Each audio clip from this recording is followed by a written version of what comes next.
सिद्धांतों की चर्चा नहीं बल्कि एक घटना की चर्चा करनी। यूं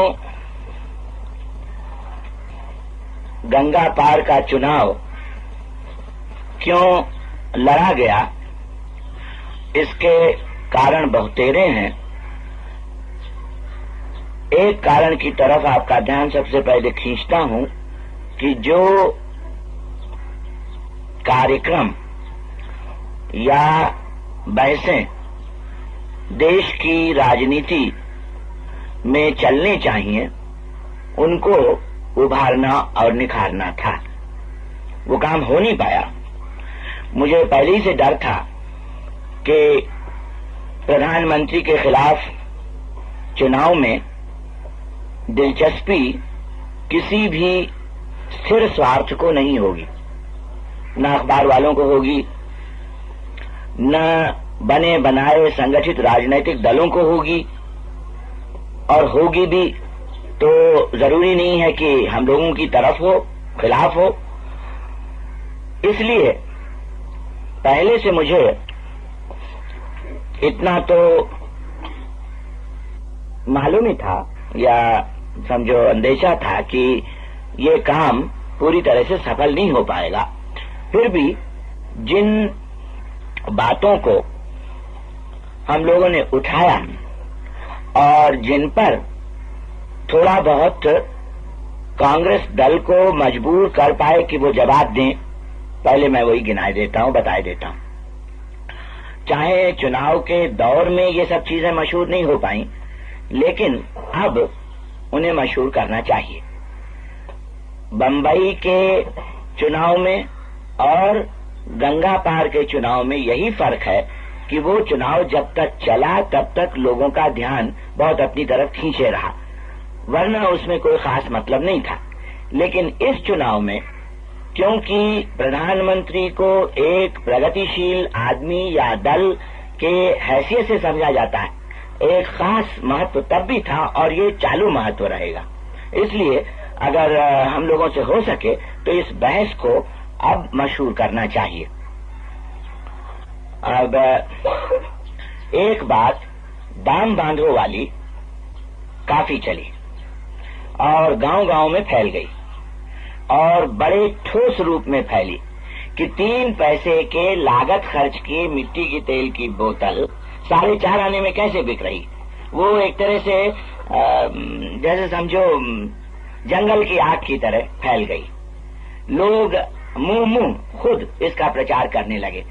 उदाहरण दूसरे भी थे, मैं समझता हूं थोड़ा बहुत वो दवाई वाला उदाहरण भी चला कि 2 आने के लागत खर्च की तपेदिक की दवा 12 आने सुई के हिसाब से क्यों बिक रही है। थोड़ा बहुत चीनी का, थोड़ा बहुत और चीजों का भी फैलाव हुआ, लेकिन जहां तक मुझे मालूम है मिट्टी के तेल की बोतल का सबसे ज्यादा जिक्र रहा। तो कांग्रेस वालों की तरफ से उनके बड़े लोगों ने जवाब बड़ा दिलचस्प दिया।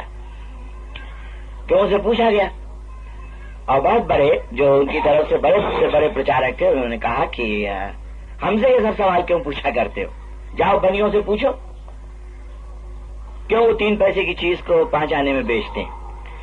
अब हो सकता है कि कुछ इलाकों में इस जवाब ने संतोष दिया हो, लेकिन साथ साथ हमारे प्रचार में ये रहता था कि वो 3 पैसे की चीज 5 आने वाली क्यों बन जाती थी, क्योंकि उस पर 7-8 पैसे का तो सरकार की तरफ से कर है और 6 पैसे के आसपास का जो विदेशी अरबपति हैं, मट्टी के तेल या पेट्रोल के कुओं और साफ करने वाले मशीनों के मालिक, उनका हो जाता है।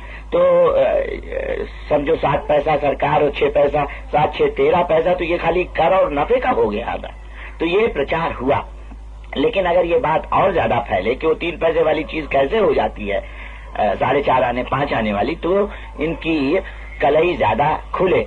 लेकिन इतना सा दाम बांधों के सिलसिले में हुआ और मैं समझता हूं कि अगर हर चुनाव में इस दाम बांधों को लेके एक एक ठोस बात का उदाहरण दिया जाए और सिर्फ उतना ही नहीं, बल्कि उसके साथ हर एक प्रचारक को मालूम हो कि कैसे कौन सी चीज कम लागत खर्च वाली इतने ज्यादा दाम में हो जाती है, तो आज नहीं कल कभी न कभी मजबूर होकर के कांग्रेसियों को कुछ न कुछ तो जवाब देना ही पड़ेगा। ऐसा जवाब नहीं चल पाएगा कि हमसे मत पूछो, हम क्या जाने, जाके दुकानदारों से पूछो क्यों वो दाम बढ़ा देते हैं।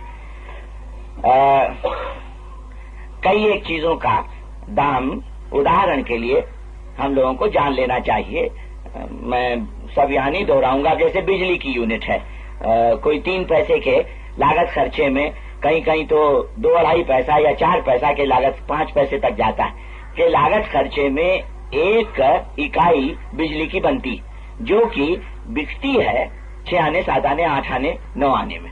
तो कितनी जबरदस्त लूट है। और ज्यादातर बिजली के कारखाने तो सरकारी हैं, तो वहां कोई करोड़पतियों अरबपतियों के मुनाफे का भी सवाल नहीं उठता है। अच्छा, तो एक बहस ये थोड़ी बहुत चली। दूसरी बहस उन्नति और पैदावार के मामले में थी। तो उन्नति वाली बहस अपनी यहां मुझे बार बार नहीं दोहराना, आप लोग जानते हो कि उन्नति के 2 अर्थ हैं। एक तो अपने ही भूत के मुकाबले में हम कितना आगे बढ़े, और दूसरा पड़ोसी देशों के मुकाबले में कितना आगे बढ़े या पीछे हटे। तो अपनी खुद की पुरानी हालत के मुकाबले में हिंदुस्तान पिछले 10-12 बरस में थोड़ा बहुत रेंगा है, लेकिन पड़ोसी के मुकाबले में पीछे हट। तो पड़ोसी के मुकाबले में पीछे हट और अपने खुद के पुरानी हालत के मुकाबले में थोड़ी सी आगे बढ़।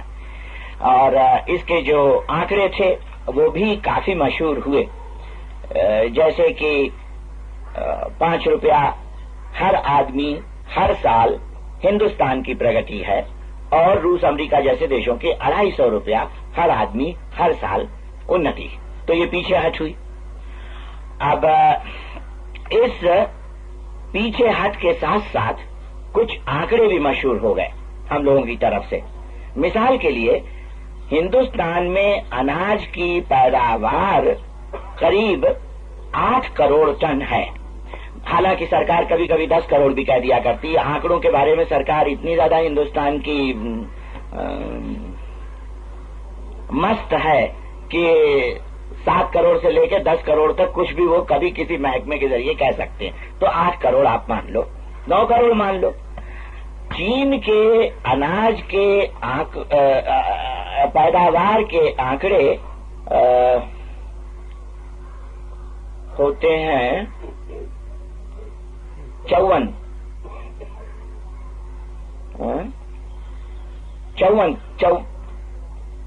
करोड़ का।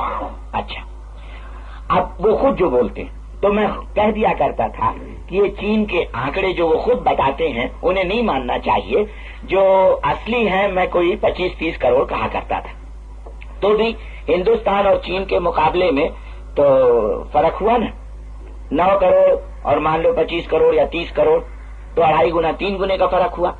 अच्छा, साथ में जनसंख्या की तुलना भी हम लोग दे दिया करते थे, क्योंकि विरोधी किस तरह से अपने प्रचार का जवाब देगा उसको पहले से सोच लेना चाहिए कि वो जैसे कह देंगे कि हिंदुस्तान की आबादी कम, चीन की आबादी ज्यादा, इसलिए पैदावार में फर्क।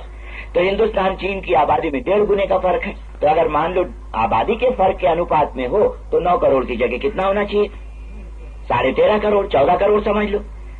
अच्छा, कांग्रेस ने इस पर सभाओं में तो इतनी ज्यादा कोई बातचीत नहीं की, लेकिन एक किताब छापी थी छोटी सी, जिसमें उन्होंने बहुत गर्म होकर के मेरे बारे में कहा कि इनको अपने देश से कोई प्रेम है नहीं, और चीन जो हमारे ऊपर हमला कर रहा है उसकी बातों को सच्चा मान लेते हैं और समझ लेते हैं कि उसके आंकड़े सही हैं, चीन के आंकड़े बिल्कुल गलत हैं, और एक स्वदेशाभिमानी आदमी को इस तरह से नहीं मानना चाहिए जो अपने ऊपर हमला कर चुका है उसकी बातें।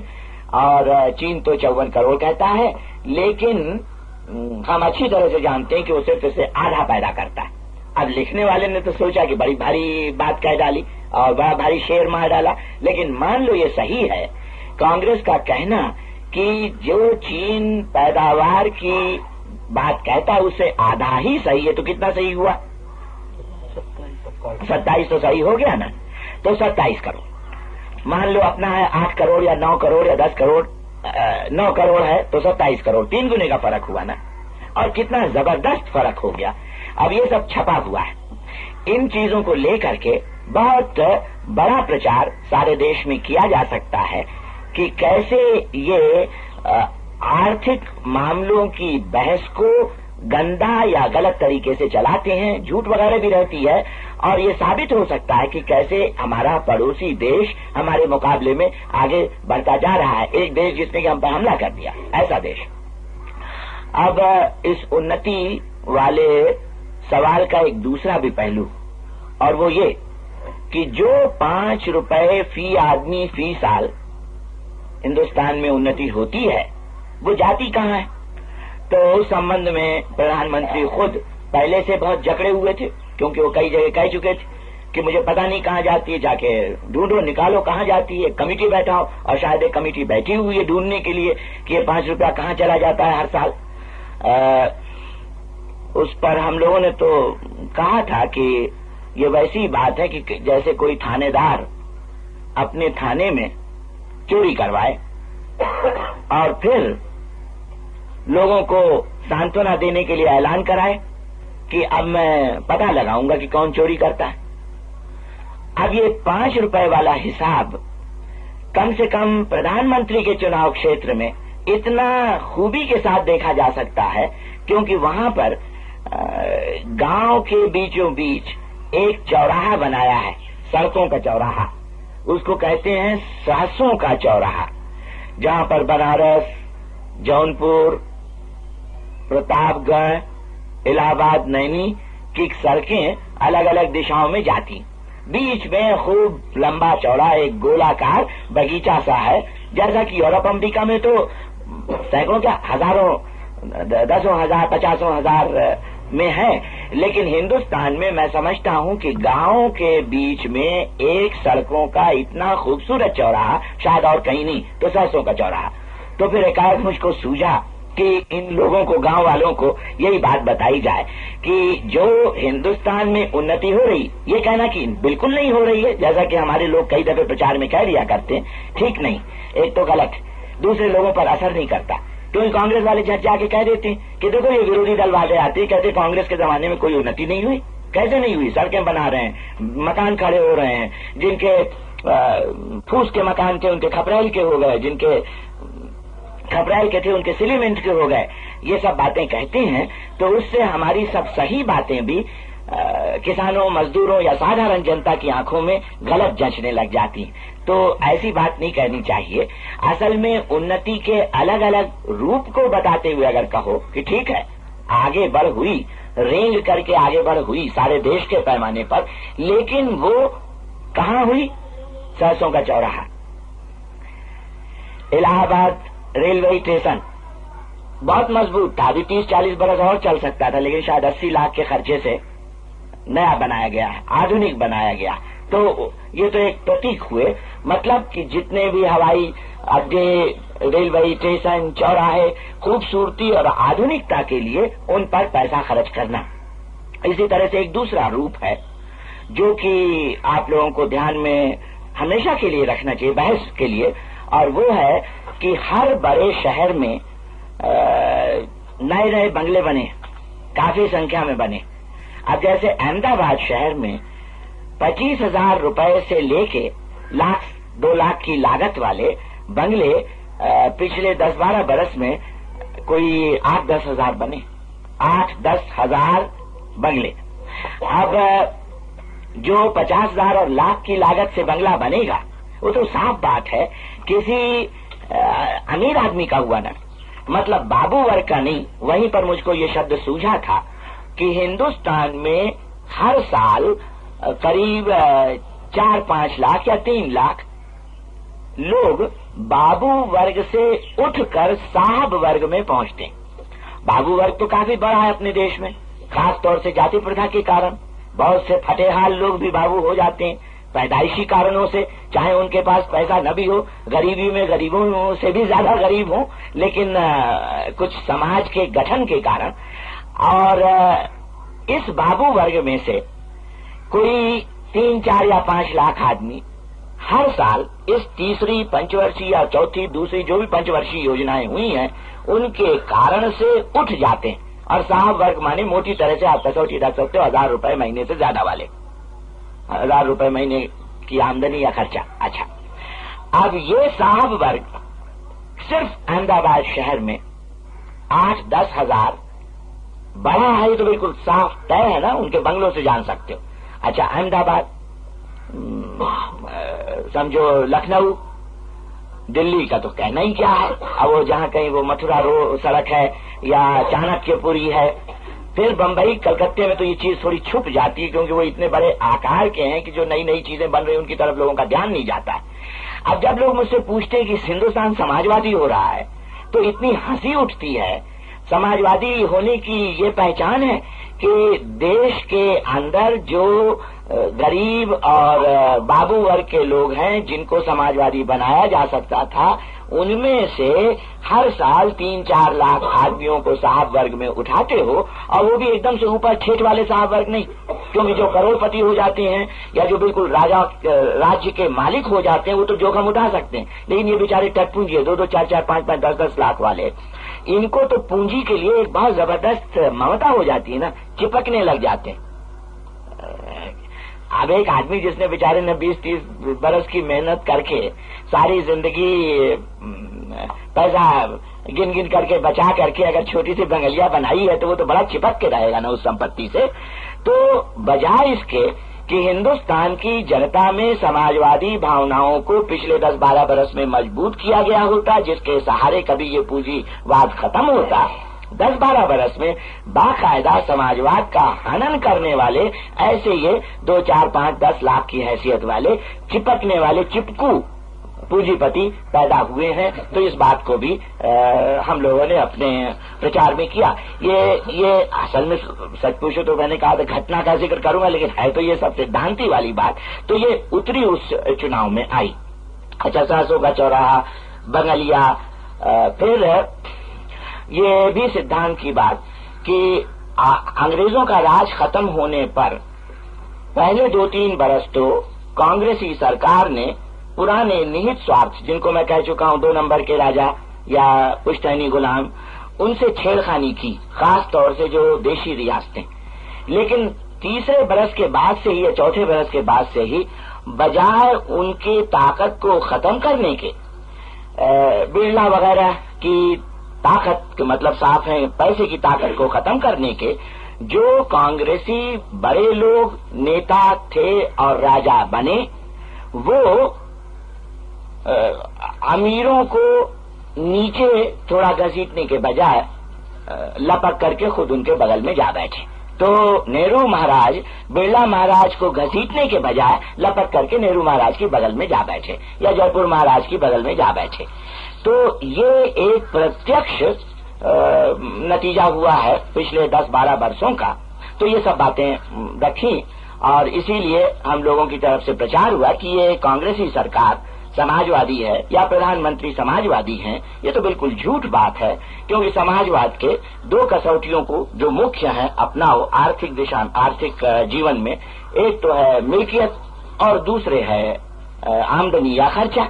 तो मिल्कियत के हिसाब से हो सकता है कि श्री नेहरू श्री बिरला के मुकाबले में समाजवादी हैं या कम पूंजीपति, क्योंकि वो मिल्कियत नहीं इकट्ठा करते, लेकिन आमदनी और खर्चे के दायरे में तो श्री नेहरू श्री बिरला के मुकाबले में ज्यादा बड़े पूंजीपति, क्योंकि उनका खर्चा कोई 25-30 हजार रुपए रोज का है और बिरला साहब का खर्चा कोई 5-1 हजार रुपए रोज का पड़ता होगा।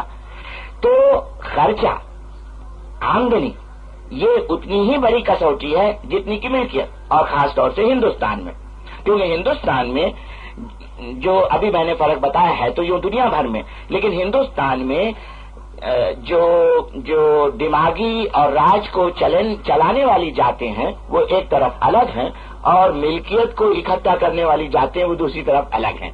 अब आप समझ लेना क्यों हिंदुस्तान में समाजवाद के बारे में इतना भ्रम फैला हुआ है। आमतौर से दिमागी नेतागिरी करने वाली जातें हैं ब्राह्मण और कायस्थ, और व्यापारी ये मिल्कियत को बढ़ाने वाली जातें हैं बनिया। मतलब उसमें छोटी छोटी और जो संख्या के हिसाब से कम, जैसे खत्रिय उनको भी जोड़ लेना।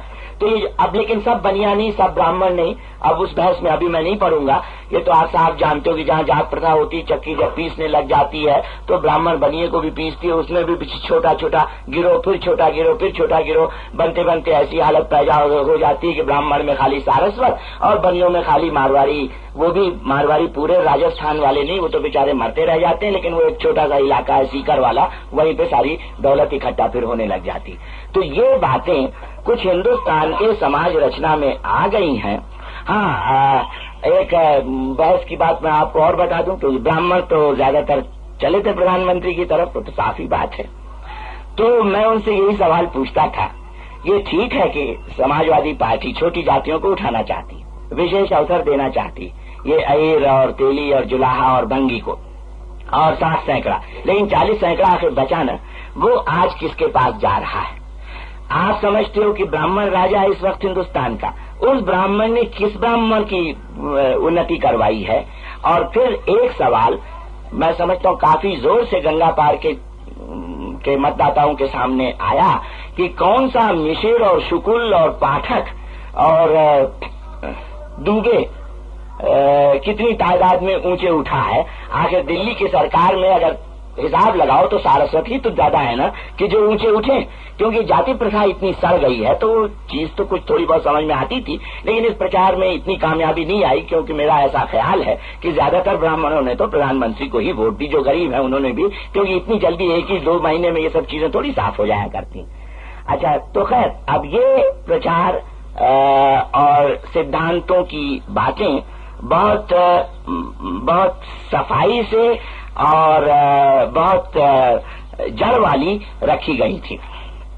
इस संबंध में कांग्रेस ने कोई जवाब सीधा या टेढ़ा नहीं दिया, सिर्फ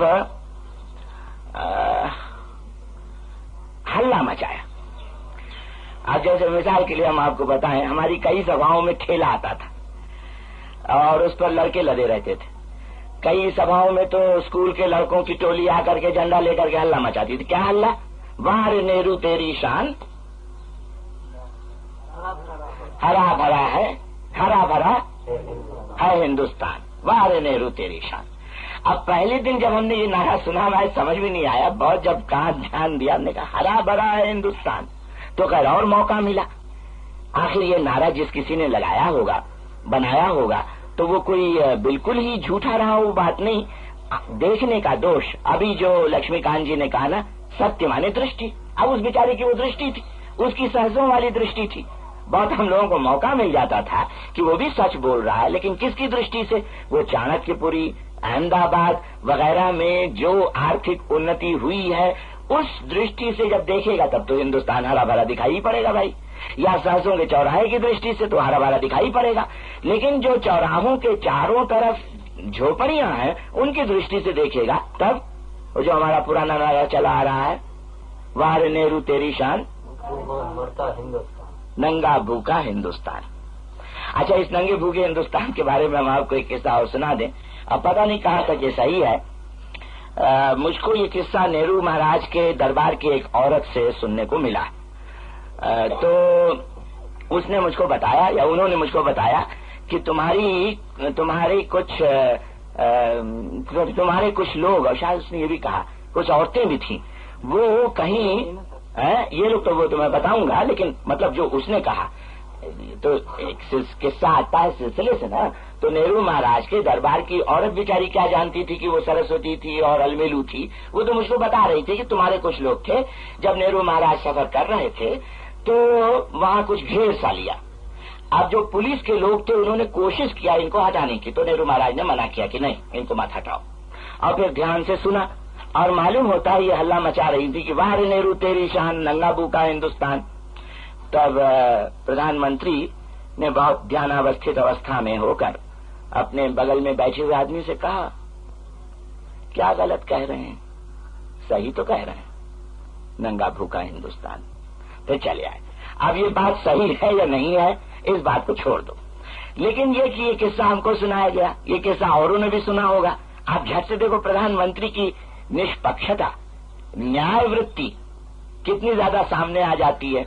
लेकिन वो कहा कब, समझो 2 साल में 1 मिनट के लिए उनके मन में आया कि हाँ भाई ये सही है। बाकी जितना समय उस वक्त वो हरा भरा है, हिंदुस्तान वाले किस्सा याद रखते हैं ना। तो खैर इसमें हम लोग नाकामयाब रहे कि नारे के स्तरों को छोड़ करके कांग्रेस को इस बहस में नहीं उतार सके कि कहाँ है समाजवाद, क्या है नौकरशाही, क्या है पूंजीशाही, किस तरह की उन्नति हुई है, तो किन किन वर्गों में कौन से वर्ग बिल्कुल दबे हुए रह गए। हाँ, एक बहस जो हम लोगों ने चलाई थी उसका जवाब देखो कांग्रेस वाले कैसे देते हैं, इससे मजेदार बात मालूम होती है। अब जैसे अपने चुनाव घोषणा पत्र में है ना कि अनाज के समस्या को हल करने के लिए जो मौसमी फल हैं, एकाएक फलते हैं, टप टप गिर जाते हैं, सड़ जाते हैं, जैसे जामुन, आम का भी कई जगह हाल बुरा होता है।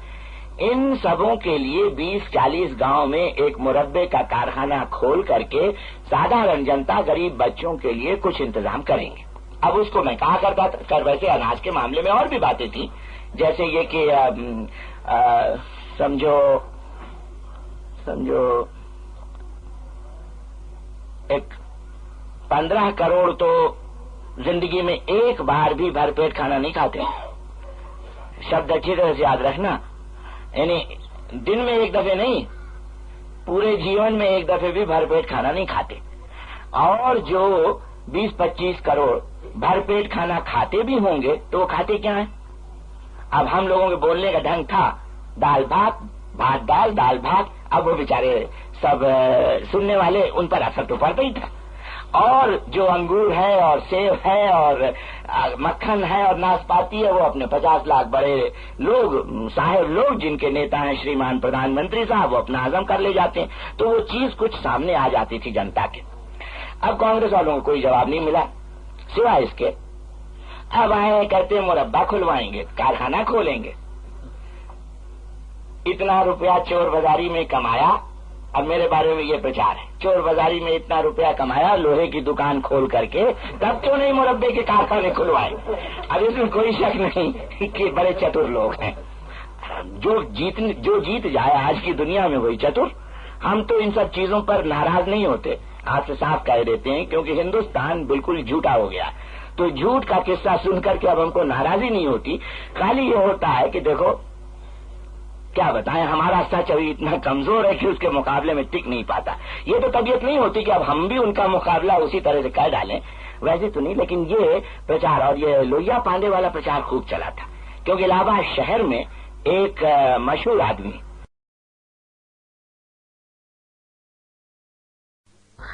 जो जीत जाए आज की दुनिया में वही चतुर।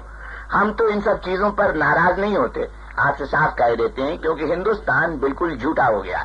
तो झूठ का किस्सा सुनकर के अब हमको नाराजी नहीं होती, खाली ये होता है कि देखो क्या बताएं, हमारा सच अभी इतना कमजोर है कि उसके मुकाबले में टिक नहीं पाता।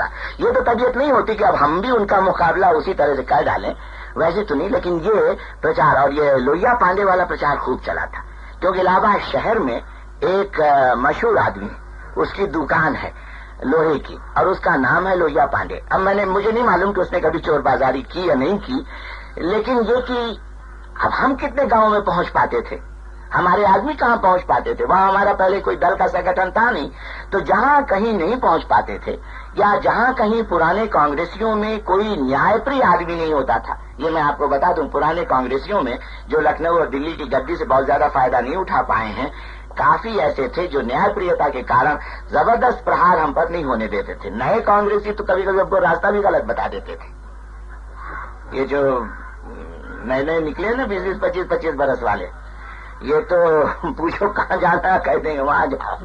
लेकिन अगर वहां पुराना कोई होता था तो उसी बात, नहीं देखिए ऐसा नहीं, इधर से जाइए। तो उसको कुछ तो अपने पुराने लड़ाई की याद वगैरह रहती थी। तो खैर ये कि मैं कोई व्यापारी हूं, या कि चोर बाजारी में रुपया कमाया है, या कि नेहरू महाराज से उस चोर बाजारी के मामले में कोई अदावत या गुस्सेबाजी हो चुकी है, इसलिए ये काम कर रहा हूं। ये प्रचार काफी चला और जो बहस असली थी उसको हम नहीं करवा पाए। अच्छा, जो कल रावल ने सवाल पूछा था उसको लेकर के भी बहस हुई थी किताब में, बाहर तो नहीं। जो हमारा प्रचार है कि पिछले 1500 बरस में हिंदुस्तान कभी भी अंदरूनी जालिम के खिलाफ नहीं खड़ा हुआ। बाहरी जालिम वो अलग बात है, विदेशी हमलावर के खिलाफ हम लोग लड़े हैं जब तक, वो भी उतना अच्छा नहीं, क्योंकि जितना पिछले 1500 बरस में लगा था 6 या 7 दफे हम लोग विदेशी हमलावरों से आक्रांत हुए और खत्म हो गए। उतना वो बहस कांग्रेस ने अपने पुस्तक में उसका जवाब देते हुए वही भावना भड़काई कि लीजिए साहब, अपने देश की इज्जत नहीं करते, अपने इतिहास को मिट्टी में मिला रहे हैं, गौरवपूर्ण हमारा इतिहास है जिसमें ये खूबियां हैं, उसको कह रहे हैं कि कोई हुआ ही नहीं, और वो अंदरूनी शब्द को खत्म करके। तो बहुत फर्क पड़ जाता है ना। हम कहते हैं कि अंदरूनी जालिम के खिलाफ नहीं उठे, और वो कहते हैं हमारे मुंह में गलत शब्द डाल के कि देखो इन्होंने कहा कि हिंदुस्तान कभी किसी जालिम के खिलाफ उठा ही नहीं। तो फिर खैर बहस में तो बताया कि कांग्रेसियों ने ये बेईमानी की है कि अंदरूनी जालिम, हमारी तरफ से जो शब्द इस्तेमाल किए गए उनको तोड़ मरोड़ करके सभी जालिमों के ऊपर उस बात को लगा करके फिर उसका काट किया है। लेकिन आप जानते ही हो कि जो जहां कहीं ये कांग्रेस की पुस्तिका गई होगी और कुछ लोगों पर तो असर पड़ा ही होगा। अच्छा हाँ, उस पुस्तिका की एक मजेदार बात और है कि नाम ही उसका उन्होंने रखा, कांग्रेसियों ने, समाजवादी दल और मुसलसल सत्याग्रही लोहिया, ये नाम रखा किताब का। तो हमने जब पढ़ा उसको, मतलब जितना पढ़ पाए, क्योंकि कभी कभी तो आप जानते हो तबीयत खराब हो जाती है ना पढ़ते पढ़ते, तब तो उसको छोड़ देना पड़ता है। तो जितना भी पढ़ पाए तो उससे जवाब तो आसान था, क्योंकि अभी तक श्री नेहरू और उनके आदमियों ने अपने विरोधियों के खिलाफ प्रचार खाली एक किया, और वो क्या, कहां थे ये हजरत आजादी की लड़ाई के वक्त, जब हम लोग जेलों में अपनी जान दे रहे थे, कहां थे? मैंने सुना है कि उनके खानदान के किसी एक आदमी या औरत ने आदत से बोलते बोलते ये जुमला मेरे बारे में भी कह दिया था शायद मिर्जापुर में यह कहा, आदत मजबूत होती है ना, तो बोल बैठी वो बेचारी कि जब हम लोग अपना खून पसीना बहा रहे थे, हालांकि वो जहां तक मैं जानता हूं सन 1942 में भी अंग्रेजी सरकार की किसी बड़े अफसर की जो ICS वगैरह होते हैं उनकी बीवी थी, लेकिन अब अपने क्या भाई साहब ये जो कुछ भी कहलाते हैं, ये क्या कहते हैं लोग, हाँ भाई अपने भाई के बारे में सोचते सोचते वो सोच बैठी होगी कि भाई जिस तरह जेल में रहा, मैं भी जेल में रही, तो वो बोल गई कि जब मैं जेल में बैठी, जब हम लोग जेल में थे और तकलीफें उठा रहे थे, अंग्रेजों के डंडे सह रहे थे, तब कहाँ थे ये। खैर वो जनता थोड़ा बहुत तो जानती है, ऐसी बातों पे हंस देती है। खैर पुस्तिका में ये बात नहीं लिखी, पुस्तिका में ये बात लिखी कि हर किसी चीज पर कानून तोड़ना, जेल जाना, 7 क्रांतियों के सपने देखना, 7 क्रांतियों का भी उसमें जिक्र है। सब जब देखो तब क्रांति, उसका सबब यह है कि ये किसी चीज में कामयाब नहीं हुए, चुनाव लड़ते हारते हैं, इसलिए जेल जाते हैं। ये एक आभास दिलाने की बात, इनकी पार्टी भी बिल्कुल हारे हुए और मन से खट्टे हो गए ऐसे लोगों का एक समूह है। तो खैर अब इसका जवाब तो हम क्या दे सकते थे सिवाय इसके कि अभी तक तो कांग्रेस वालों को अपने विरोधियों के खिलाफ यही प्रचार करने को मिला था कि जेल नहीं गए। अब जब शेर को 1.25 शेर मिल गया तो ये कहते हैं ज्यादा जेल जाते हैं, अब इसके क्या मानी होते हैं, हम कोई जानबूझ के थोड़ी जेल जाना चाहते हैं। और मैं आपसे सच कहूं, अभी भी जब कभी मैं जेल के फाटक के सामने पहुंचता हूं तो मुझको ऐसा लगता है कि सांप के सामने पहुंच गया, अच्छा नहीं लगता, बहुत तकलीफ होती। जेल के अंदर जाते वक्त बहुत तकलीफ होती है और वहां जाने पर भी तकलीफ होती है, क्योंकि सारा अपना जो कुछ भी बाहरी जीवन है, चाहे जितना गंदा है, झूठा है, लेकिन एक थोड़ा बहुत घूमने फिरने की मन तो आजाद है, हम चाहे जहां जा सकते हैं, लेकिन वहां ये भावना इतनी अवरुद्ध हो जाती है। तो खैर मैंने एक भाषण में या 2 भाषणों में ये भी कहा था, जब ये सब कांग्रेस की तरफ से प्रचार चल पड़ा तब पहले नहीं कहा था कि अच्छा हो ऐसे झूठे प्रचार करने के बजाय या ऐसी ओछी और छोटी चीजों पर बहस चलाने के बजाय प्रधानमंत्री साहब और मैं गंगा के तट पर नैनी में काफी बड़ी जगह है, एक आम सभा बुलाएं। मैं जानता हूं कि प्रधानमंत्री बड़े लोकप्रिय और उनका खुद का घर है, इसलिए जनता उनके पक्ष में थोड़ी बहुत तो रहेगी और वैभव का भी असर रहेगा, लेकिन फिर भी मैं ये जोखिम उठाने को तैयार हूं। ये मैंने साफ जोड़ दिया था, वो कोई जी छांटते हुए नहीं था, इस जोखिम को उठाने को तैयार। लेकिन वो आए, कम से कम जनता की इसमें शिक्षा बढ़ेगी और न सिर्फ वो गंगा पार की जनता की होती बल्कि पूरे हिंदुस्तान की जनता की होती, क्योंकि 20 मिनट वो पहले अपनी बात कह देता या मुझे वो तो एक हिसाब था कौन पहले बोल लेता, तो 20 मिनट, फिर 20 मिनट का जवाब प्रतिद्वंदी दे, फिर 10 या 15 मिनट का जिसने पहले बोला वो कहे, फिर 10-15 मिनट का, यानी समय का वितरण बिल्कुल बराबर का हो। अपनी अपनी बात कह दो, जनता फैसला कर ले कौन सी बात सही है कौन सी बात गलत है। लेकिन उसका तो खैर कोई जवाब आना था ही नहीं, वो तो एक असंभव सी चीज थी। हालांकि इसमें कोई जोखिम वगैरह नहीं थी, हो सकता है थोड़ी बहुत वोट में, लेकिन कौन जाने भाई कब कहाँ किस चीज का कितना असर हो जाता है। तो ये तो मैंने आपको थोड़ा बहुत विषयों के और जो बहसें चली उसके बारे में बताया। अब सिलसिले से चलने दो, अगर बीच में लाल बहादुर वाला डाल दोगे, लेकिन फिर हमारा सिलसिला देखो वैसे भी टूट रहा है। खैर अब तुम जब लाल बहादुर वाला कहते हो तो कह देते हैं कि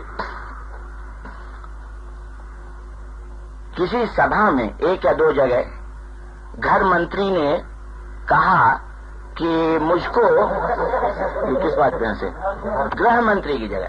अच्छा, तो अब इसमें भी मेरी ये राय है कि घर मंत्री ज्यादा अच्छा शब्द है। ये कुछ हंसी के लिए मैंने नहीं कहा है, जानबूझ करके इस शब्द का इस्तेमाल किया है, इसलिए कि अगर ये शब्द चले तो साधारण जनता के पल्ले कुछ ज्यादा पड़ेगा बनिस्बत गृह मंत्री के।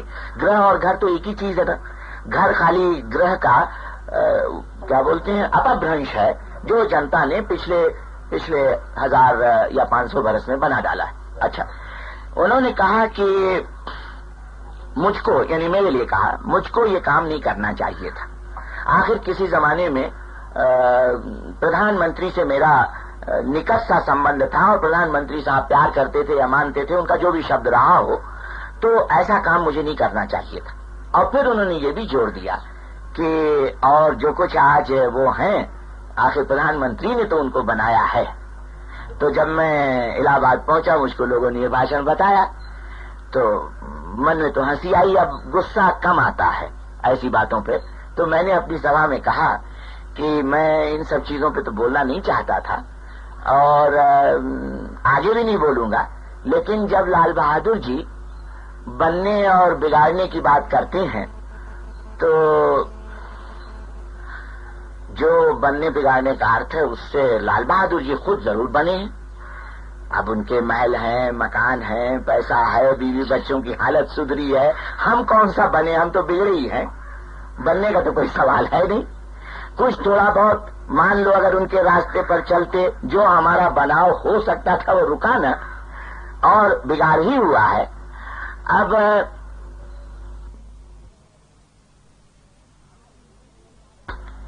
आज उन्हीं 1.5 लाख आदमियों की बदौलत श्री नेहरू गद्दी पर बैठे। तो असल में पूछो किसी ने बनाया तो हमारे जैसे 1.5 लाख आदमियों ने नेहरू साहब को बनाया। और अब सावधान हो जाना, जिन हाथों ने नेहरू साहब को बनाया और गद्दी पे बैठाया है, अब वो नाराज हो रहे हैं और पूरी तरह से नाराज हो जाएंगे तो गर्दन पकड़ करके उस गद्दी से उनको हटा भी देंगे। तो मैं समझता हूं कि उस वक्त तो कम से कम इलाहाबाद की जनता पर काफी असर पड़ा था। और फिर ये हुआ कि उसके बाद किसी ने ये सवाल कहीं उठाया नहीं। कुछ थोड़ा सा जरूर मैंने, जो नहीं करना चाहिए था शायद, लेकिन हो जाता है स्वाभाविक तौर पर, अभिमान की भी बात कह दी कि अब लाल बहादुर तो कम से कम अपना मुंह इस तरह से न खोलें, क्योंकि 20-25 बरस पहले जब हम लोग गांव में जाया करते थे तो ये महाराज कहीं लाई चना हमारे लिए खरीदा करते थे, तो अभी ऐसी बातें बनने बिगाड़ने की करते हैं। बस एक ही जुमला ये हमने जरूर कह दिया था। तो खैर उसके बाद से वो चीज तो बंद रही। लेकिन अब इस तरह से बीच में अगर और कुछ अब जब ये चलता है तो एक जब टूटी गया सिलसिला, तो एक बात और मैं आपको बता दूं कि चुनाव के दौर में कांग्रेस ने जो हमारे खिलाफ बातें उठाई कई ढंग की। एक तो रामकृष्ण वाली बात भी उठ गई थी दबी जबान से, कहीं कहीं तो भोंपे पे के ऊपर भी, कि इन्होंने कृष्ण को चोर कहा है। लेकिन मैं जहां तक समझ पाया उसका बहुत जबरदस्त असर नहीं पड़ा जनता के ऊपर। थोड़ा बहुत हुआ होगा और हमारी तरफ से भी थोड़ी बहुत उसकी सफाई हो गई। उसी तरह से इस बात को भी मैंने एक सभा में दबी जबान से सुना, जहां पर कुछ अड़ंगा मचाया गया। और फिर मैंने जब उसका जवाब दिया तो एक वही जो नया कांग्रेसी है बोला धीमे स्वर से कि डालमिया के पैसे से तो चुनाव लड़ रहे हैं आप। तो ये चीज काफी फैलाई होगी कांग्रेस ने। अच्छा खैर, मैंने जो कुछ कहना था कहा, और फिर बाद में एक बयान के रूप में या खत के रूप में दो जो हिंदी के अखबार हैं, एक इलाहाबाद का भारत और दूसरा बनारस का आज, उसको लिख के भेजा कि आखिर ये पैसे वाला और मारवाड़ियों का जो सवाल उठाया जाता है उसको थोड़ा ध्यान से देख लो। कुछ तो मैंने ये भी कह दिया था कि पिछले 15-20 बरस में या 25 बरस में कितने हीरे मोती पन्ने रुपया पैसा श्री नेहरू को मिला है मारवाड़ियों से, खाली राजनीति के लिए नहीं, जो राजनीति के लिए मिलता है वो तो मिलता ही है, लेकिन अपने खुद के इस्तेमाल के लिए अब उसकी फेहरिस्त वो बता दें। जहां तक हमारा सवाल है, आपको तो कुछ मिला या नहीं। और फिर मैंने ये कह दिया कि मैं ये सब चीज कहना नहीं चाहता, लेकिन ये कांग्रेस ये मजबूर करती है ऐसी बात कहने को। और उस खत में ये कह दिया था कि मारवाड़ी जात एक बड़ी विचित्र जात है। हिंदुस्तान में शायद यही एक जात है कि जिसकी जात भावना करीब करीब पूरी तरह से खत्म हो चुकी है। इसमें वर्ग भावना आ गई। वर्ग भावना और जात भावना में तो फर्क है ना।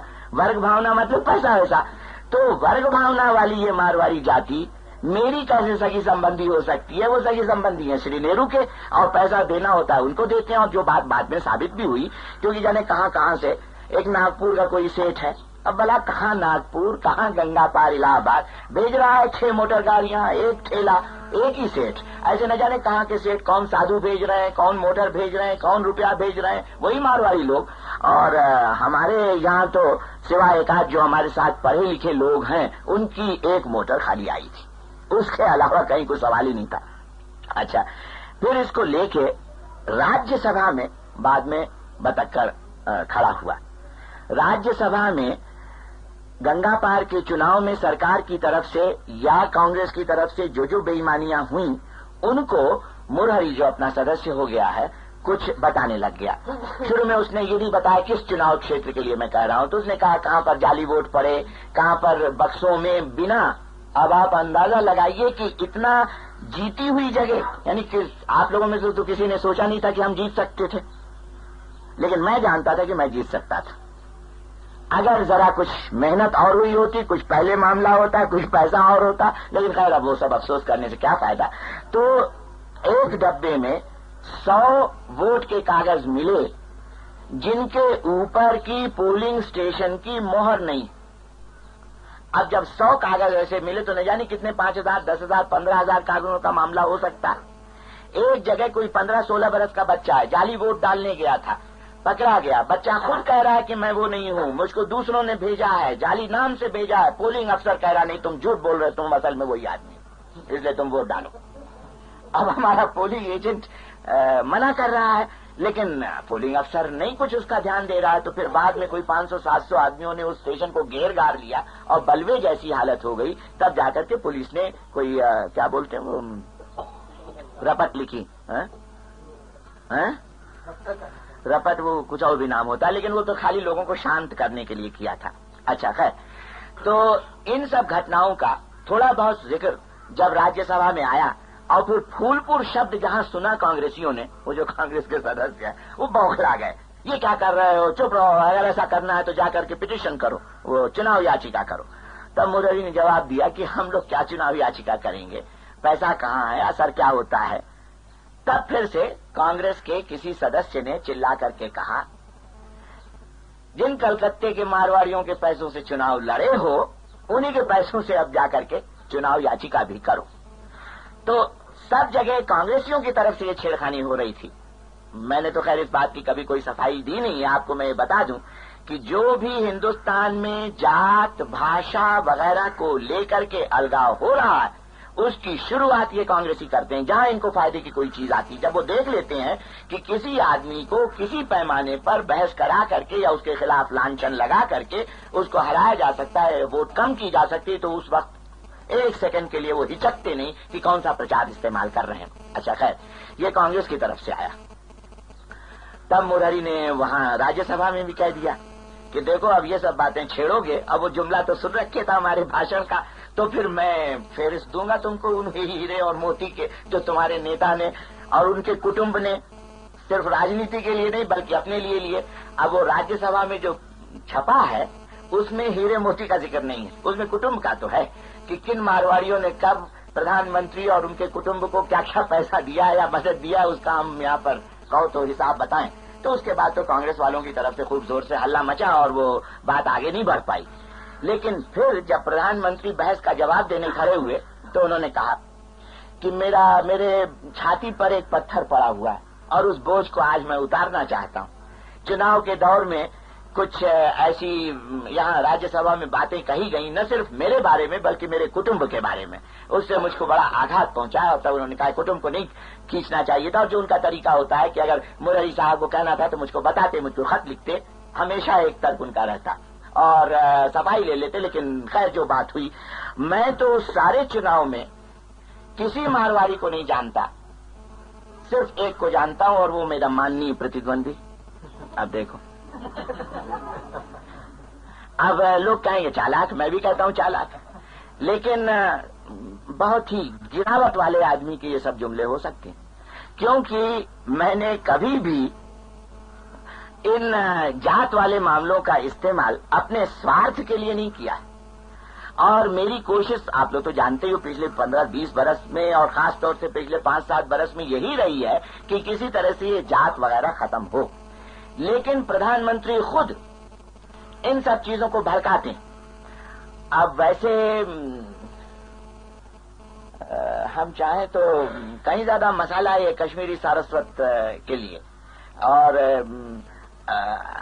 थोड़ा सा हम भी चालाकी करने लग जाएं, इन मारवाड़ी सेठों के कुछ तरफदार न बने, लेकिन जरा कुछ मीठी मीठी बात करने लग जाएं, शायद कुछ असर हो। हालांकि मुझको बहुत शक है, क्योंकि एक आध दफे मैंने देखा है कि बहुत किसी सेठ की चापलूसी की भी 2-3 हजार रुपए इधर उधर आने जाने में ही खर्च किए, लेकिन पल्ले हमारे एक ढेला लगा नहीं, क्योंकि हम कह नहीं पाए कि हमारे सोशलिस्ट पार्टी की सरकार बन जाएगी तो टैक्स में ये फर्क होगा। हमारी जीभ से ये बात निकल नहीं सकती, और वो आप समझोगे ये कहना भी नहीं चाहिए किसी भले आदमी को, तो वो नहीं कर पाएंगे। लेकिन फिर भी ये सवाल तो उठ सकता है। जैसे मिसाल के लिए, मुझे किसी कश्मीरी ने ही बताया कि पिछले 12 बरस में कश्मीर घाटी, या मतलब वो जो कश्मीर है वहां पर है कश्मीरी पंडित, और हिंदुस्तान में कश्मीरी पंडित, दोनों में बड़ा फर्क।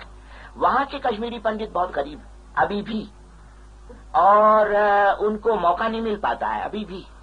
लेकिन हिंदुस्तान के कश्मीरी पंडित तो साहब वर्ग में है ना, कश्मीरी पंडित, फारसी और ऐसी कुछ जातियां हैं जिनमें एक एक आदमी साहब है।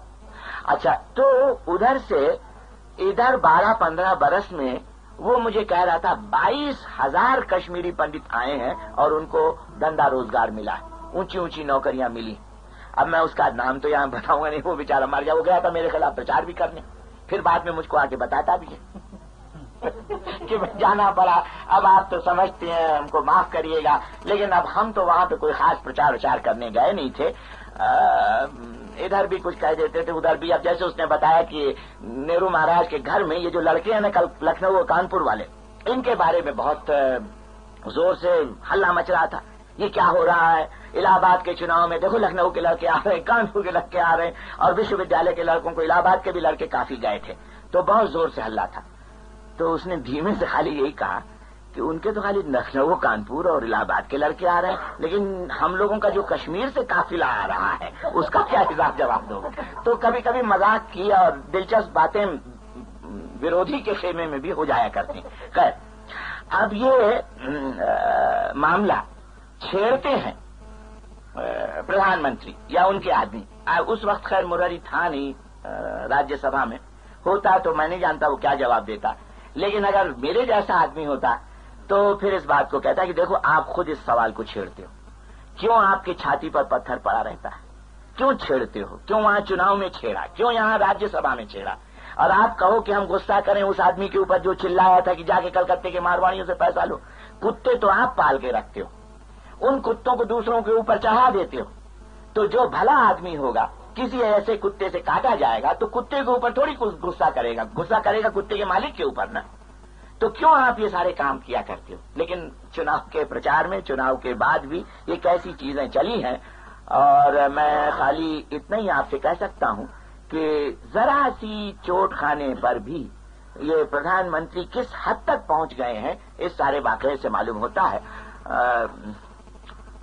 मेरा बस चले तो इसकी अच्छी व्याख्या, अच्छा विश्लेषण हो कि कौन कितना जात का पक्षपाती है, किसने कितना जात का इस्तेमाल किया, कौन जात के मामलों को आगे बढ़ाता है, इसका विश्लेषण चले।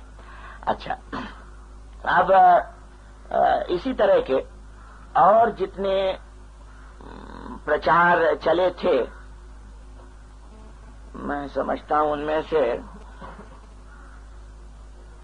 अब जनेश्वर ने बीच में बात पलट दी। और कोई तुम्हारे दिमाग में है इस ढंग की जो मैं कुछ बात ये जरूर इस जात वाले मामले में अगर हम लोग सफल होते, जो नहीं हो पा रहे हैं, तो न सिर्फ और सब जातों में बल्कि इस मारवाड़ी और कश्मीरी जात में भी गरीब और अमीर या साहिब वर्ग और बाकी वर्ग का कहीं किसी तरह से फूट करा पाते और दोनों में खूब जबरदस्त झगड़ा मचा पाते, तब हमारी सफलता होती। लेकिन उसमें हम लोग नाकामयाब रह जाते हैं क्योंकि न जाने क्यों ये जमाव बने ही रह जाते हैं। मैंने आखिरी दिन जो सुराव का चुनाव हुआ था सुना कि जितने भी कश्मीरी इलाहाबाद के थे सब पहुंच गए थे, क्योंकि उनको कुछ डर सा लगने लग गया था कि हमारी वोटें बहुत बढ़ गई हैं।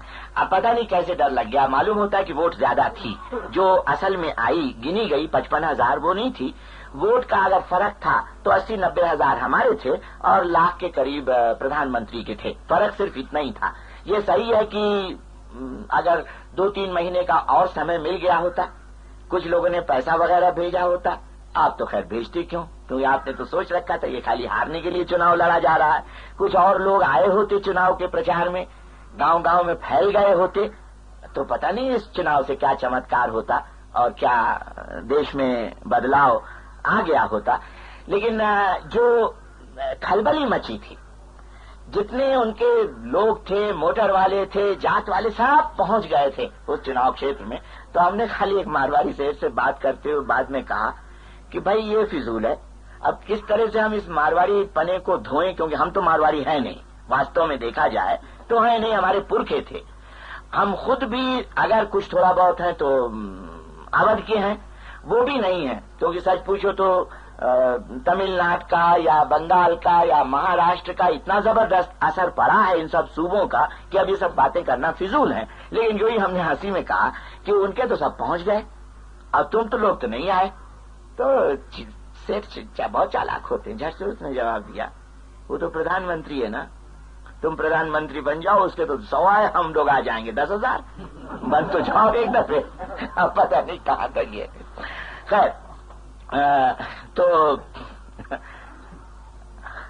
जो भी हो, ये साहब वर्ग एक तरफ और दूसरी तरफ साधारण लोग, इस फर्क को हम लोग उभार नहीं पाते हैं। अच्छा, तो इसी संबंध में अब मैं आपको उन दो वर्गों की तरफ से और बात कह देता हूं। एक तो मुसलमान और दूसरे हरिजन। ब्राह्मण वर्ग का तो हो ही गया। हाँ, मुसलमान, हरिजन और पिछड़ी जातियां।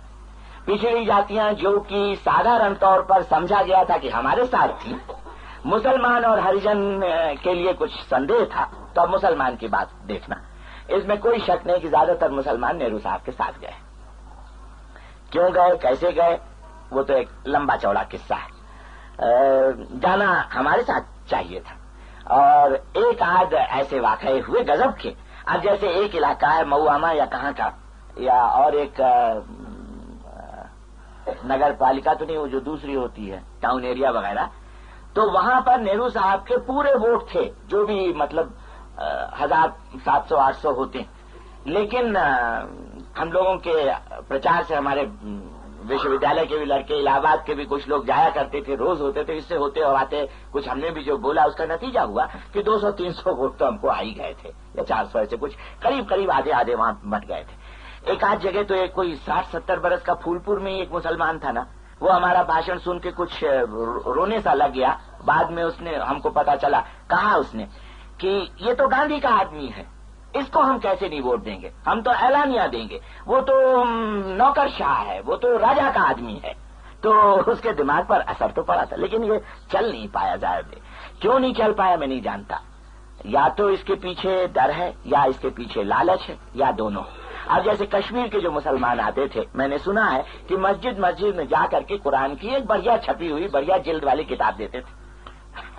अब ये कांग्रेस ये कहते हैं कि हम धर्मनिरपेक्ष हैं, लेकिन प्रधानमंत्री के खुद के चुनाव में कैसी धर्मनिरपेक्षता दिखा रहे हैं कि कश्मीरी प्रचारक लोग हर एक मस्जिद में जाकर के कुरान की लेकिन साहब हम कश्मीर से और कुछ जोड़ देते होंगे, वो हजरत बल की मस्जिद से या किसी मस्जिद से खास आपके लिए, मुझे तो वो नहीं आता, कोई शब्द कह देते होंगे, हजरत के फलाने खानदान के फलाने आदमी ने जिस किताब को खुद चूमा था वो आपके लिए हम लाए। अब उनको चूमना कहने में क्या बहुत ज्यादा संकोच होता है, तो खैर किताब बांटते थे।